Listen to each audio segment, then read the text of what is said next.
Pretty loud. Hello, everyone, and welcome to the GMologist Presents. It's time for an unboxing. So I have this box here. This box is actually from Noble Knight Games.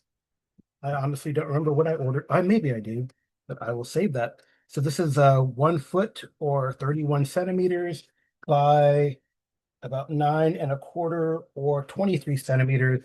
And it is a thick-ish box for what I think is one item. It's about 12 centimeters or 4.5 inches. And if I could find my trusty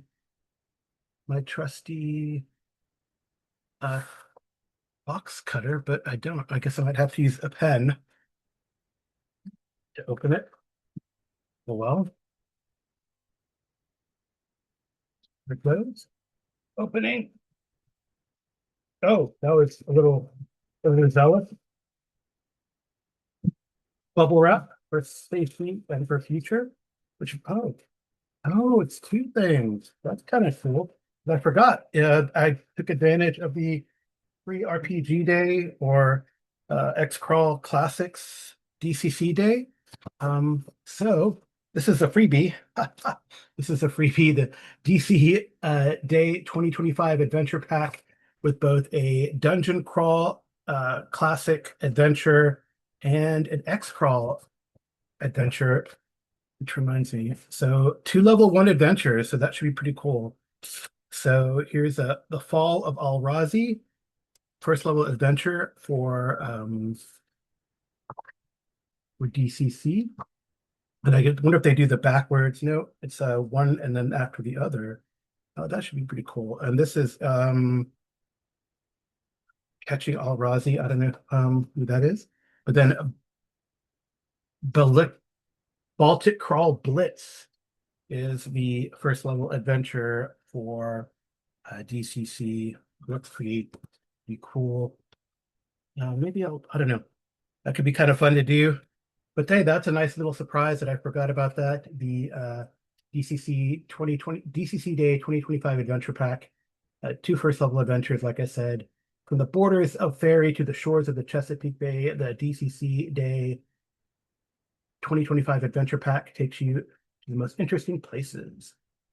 So, can you PC surmount the challenges facing them in the form of hate-filled portals, a parade of malicious fae, dire crabs, and the twisted mind of DJ Nevermore?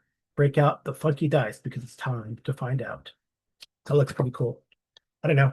I might run this as a sub game, or at least the X. I've been wanting to run X-Crawl, so maybe I'll run that as a sub game. But the main thing I got was this Fantasy Craft, and I will take the time to thank Kevin Madison of Dungeon Musings for introducing me to this wonderful game. So, what is Fantasy Craft? So, Fantasy Craft, it is basically a fantasy role-playing game based on D&D, but based on the 3rd edition rules and released under the Open Gaming License way back about 2009-ish or so. It's based on Spycraft 2 rules. So character creation is pretty typical. There's quite a few different types of classes: assassin, burglar, captain, courtier, explorer, keeper, lancer, mage, priest, sage, scout, and soldier. So that's kind of neat. And in addition, there's some expert classes, so there'll be like prestige classes way back in 3.3.5: Alchemist, Beastmaster, Edgemaster, Paladin, Rune Knight, and Swashbuckler. So I really do like how they do the bestiary. The threat level can be adjusted relative to the PCs defined on the traits. And then the mechanics, so you have an action dice mechanic. So let's open this guy up. It's a nice Noble Knight always does a good job of packaging, I would say. They always try to really protect their product. And this one's in pretty decent shape. So although I tore, man, I'm just being crazy on the rip and tear today. So here's a Fantasy Craft book.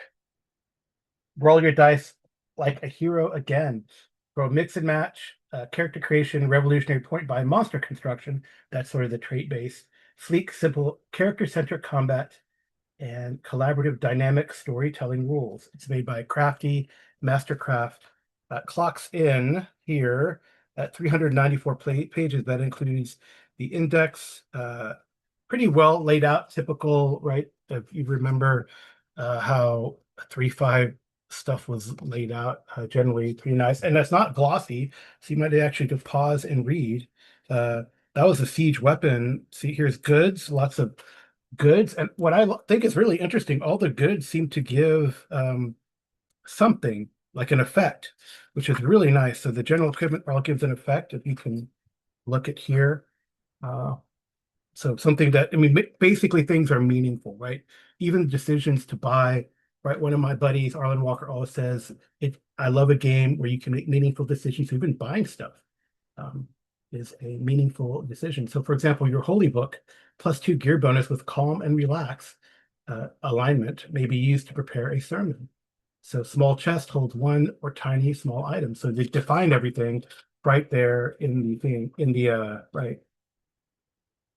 So they have the spell things as well. Um, right? Spell casting, and I believe spell casting also was roll to cast, if I remember correctly. But let me look. I like the swashbuckler. That looks pretty cool. So of course, there's level up and all that kind of stuff. And it'd be fun to really get this to the table. I've been wanting to revisit some of my old 3.5 adventures and the like, and maybe I will use Fantasy Craft. Here's like Captain, which I guess is maybe if you remember the old, maybe the Warlord from 4E, maybe something maybe like that. And it goes up to level 20, which is cool too. I guess they have different species because here's like a lizard folk looking burglar, which is kind of nice. So they have burglar versus assassin, so more of a fighty type thief and the like. Rate all sorts of. Oh yeah, so they have like your origin here too. So wow, quite a few origins, like all these origins here. So it's pretty comprehensive. So all in one, right? So you could Drake, dwarf, elf, giant, goblin, human, ogre, orc, peck, root walker, saurian, and unborn. So maybe unborn was, I think that's probably like some sort of undead. Saurian, or if you remember Saurians from Forgotten Realms, dragon bait, and the like. So they have human talents, so all these different talents as well. So you get your talents, unborn.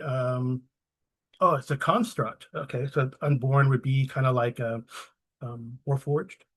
Peck, Salt of the Earth Kinsman. I don't know what Peck can be related to. Um, maybe Halfling, potentially, probably Halfling.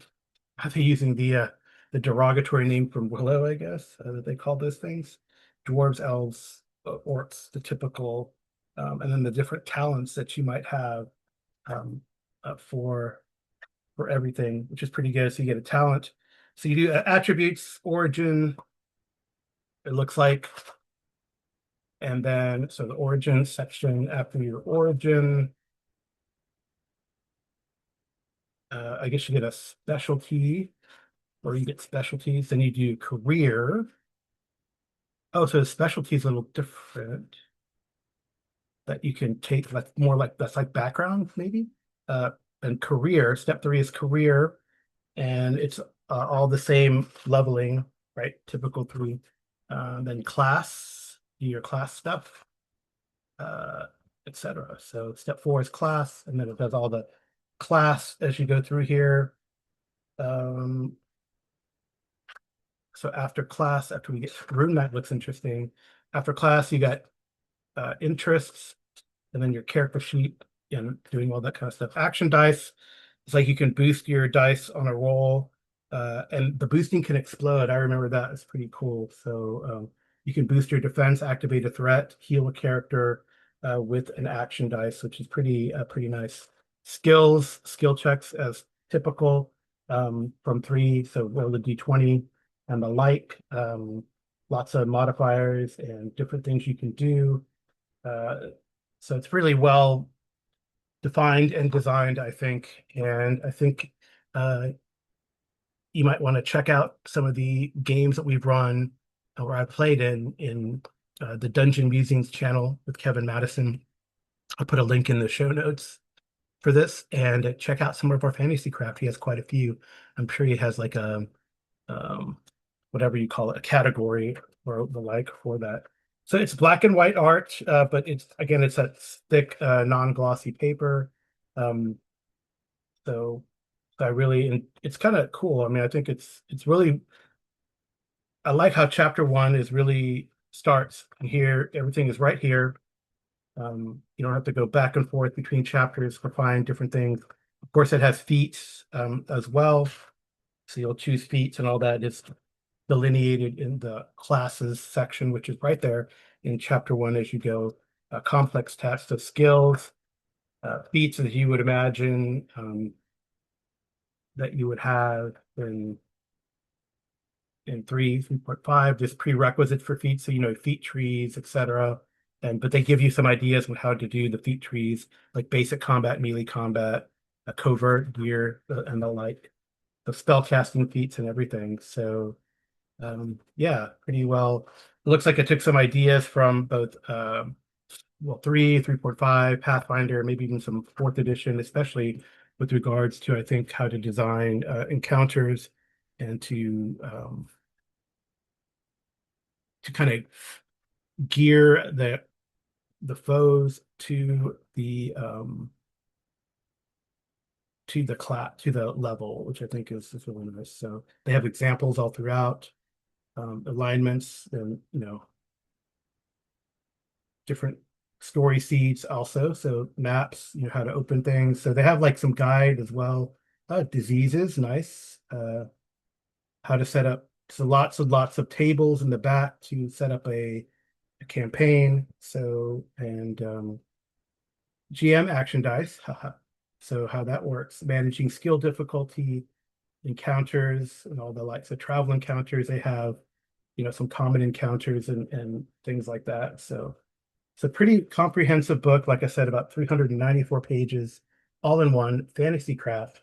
Check it out. It's pretty nice. So thank you so much for listening, and I'll see you soon with another unboxing.